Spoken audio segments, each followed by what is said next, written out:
It's one thing I just learned. So, excuse me. So, what we can actually do is in this platform, you can schedule an event, but just because you schedule it, you still have to push the button and make it go live. It just kind of gives you a reminder that says, okay, so I'm just waiting until it switches up, and there it goes.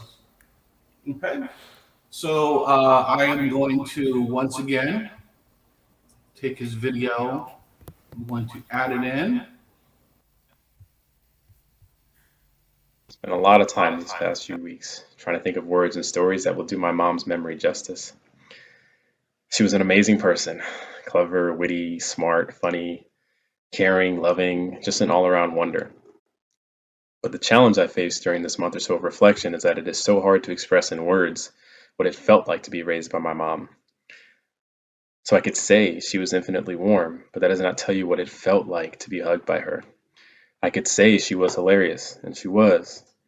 That doesn't make you laugh the way that she cracked me up. Or I could say she was passionate about life itself, but that doesn't convey how inspiring it was to hear her talk or to watch her help others. So, I'm going to do my best to meet this challenge, share the parts of my mom that made her special to me as the person who raised me. I don't have enough time to do that the way that I would like to here, but that's okay because I'll be doing this for the rest of my life. First, my mom was infinitely warm. She used to read to me and Ben every night, patiently reading more and more during each sitting as we asked for it, or putting up with me taking the book for myself so that I could read it on my own and make things go a little bit faster. I can't remember a time as a kid that she said we couldn't buy a book that we were interested in. She was the reason I read books and loved writing and always encouraged me to explore these worlds. When she made food, it tasted amazing, of course, but it also tasted like comfort.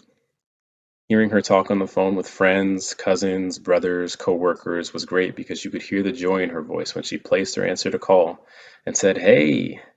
And it was impossible not to hear her because she yelled when she was on the phone. She would let me stay home from school if I needed a mental health day. She would take me to get lunch and just make me feel at ease. And these are all things I missed immensely when I left home for college. I called her all the time, basically whenever I knew I had a long walk to class or some downtime afterward. She would play dumb, tell me to stop calling and asking for money, and then sound so glad to hear from me. I recently looked back on our text messages from that time, and it made me really happy. Our exchanges were almost exclusively one-liners about the flight times for when I'd be coming home for winter or spring breaks. And the rest of our conversations were spoken. My mom made coming home comfortable and easy every single time. My mom was hilarious, and anyone who knows her knows this. She loved making me the butt of all her jokes. She made fun of my dad even more, never made fun of Ben, I don't know why. When I was younger, she would try to scare me by hiding around corners in the house and jumping out to scare me.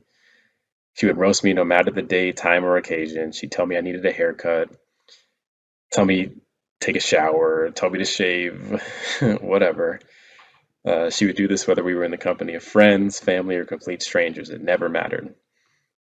My mom was a fountain of social media content for my brother.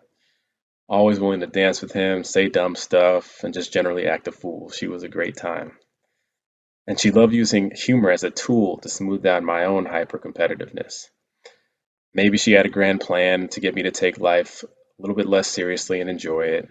But I think she was just looking for some laughs and wanted to put me in my place after I was being such a know it all. So one time we were playing Jeopardy, watching it on TV like we did most nights when I was in high school. And she and Ben just took me to the woodshed. They destroyed me. Um, they couldn't get a single question wrong. It was ridiculous.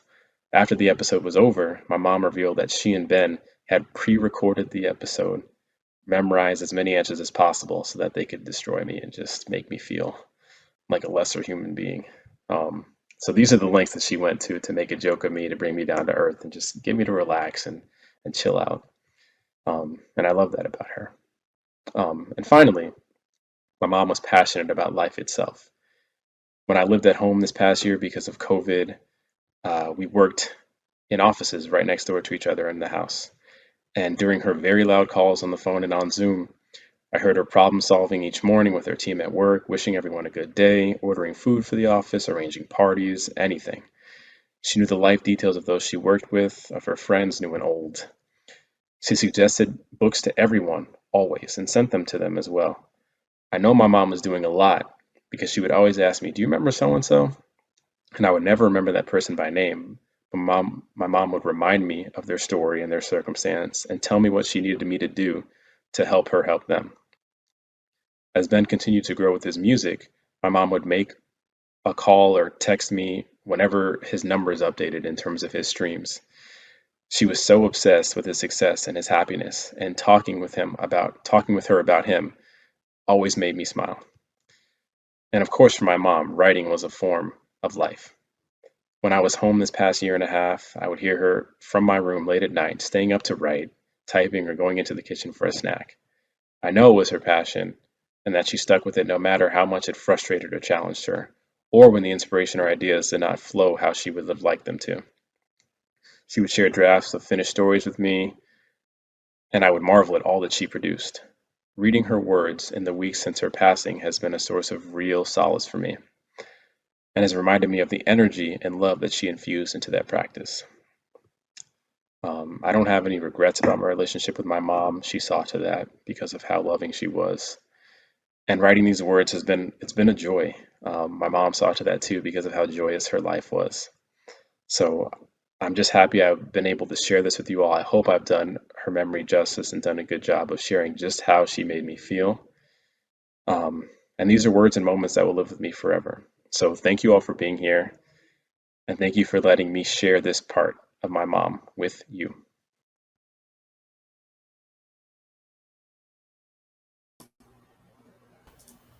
So that, excuse me, that read about 6 minutes and 15 seconds. Yes, let me just ask Matt how it looked. I think it was fine. Hold We've on. been texting, hey Craig. Oh, good. We've been Okay. actually, I'm sorry, not saying, we've been doing the comments, and he Okay, and Ben great. both said it looked good.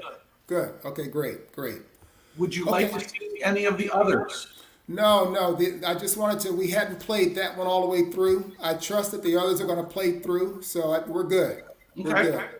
So And I yes, did, excuse me, I did look again for that duplicated picture. I couldn't find it for the life of me. don't worry about it. I could have been. It could have been my eyes. So and it's okay. It's okay if it repeats the. In fact, the only thing I would ask is that what I recall that picture of all of the people was the last image in that section, in that segment. Yeah, it was So, college years where they were holding yeah, up one of their friends. yes. Yeah, that's the one I looked for, and I couldn't find it again. Okay, don't So, worry about it. Just leave it as is. Don't worry about that. That is but I fine. want you to know I got everything else in. I don't know if you've had a chance to look at. We added the parents and the younger photos. Great. There was a group shot you sent me last night that I Yes. included, and then there was the magazine cover with the where Bonnie was holding it up and it was half the face. Yes. That is Yes. also in. So Beautiful. they're all set and ready to go. Excellent. Well, thank you so much, George. Thank you for your patience. I'm looking forward to this. There are many people looking forward to it, so I expect it's going to go beautifully. Thank you very Copy much. that. I wish I had some wonderful words of wisdom. I'm thinking of you and your boys, and I know it's tough, but you get through it, and then each day after that, we'll take that as it comes. So, but my Yes. prayers to everybody, and it's my honor to be here with you to help you guys. It Thank you so really much. is. So Appreciate that. we'll see you. Remember, if you can have everyone log in to the other StreamYard no later than 3:45. Yes. We'll check everything, and if we start a couple minutes late, I mean, what good ceremony hasn't started a couple of minutes late? But we should be all set and ready to We go. should all we'll all be there. Everybody knows to be there by 3:45. So thank you. Great. All right. We'll talk in about an hour or so. All Okay. right. Great. Thank you. Have a good one. You We'll see too. you soon.